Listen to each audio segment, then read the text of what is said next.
నమస్కారం ఘంటారావానికి స్వాగతం. ముందుగా ప్రధానాంశాలు. కాసేపట్లో ఈడీ విచారణకు YCP MP Vijayasai Reddy. Kakinada port సెజ్లో వాటాలు కొట్టేయడంపై కేసు.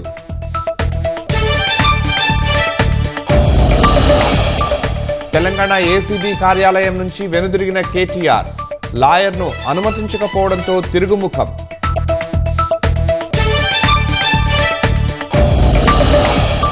ప్రధాని పర్యటన వేళ విశాఖలో రోడ్డెక్కిన స్టీల్ ప్లాంట్ కార్మికులు. ప్రైవేటీకరణ చేయబోమని స్పష్టంగా ప్రకటించాలని డిమాండ్.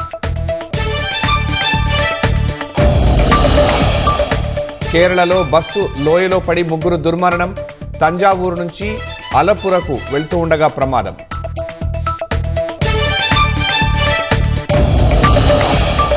రాజీనామా యోచనలో కెనడా ప్రధాని జస్టిన్ ట్రూడో. లిబరల్ పార్టీ అధ్యక్ష పదవి నుంచి వైదొలిగే అవకాశం.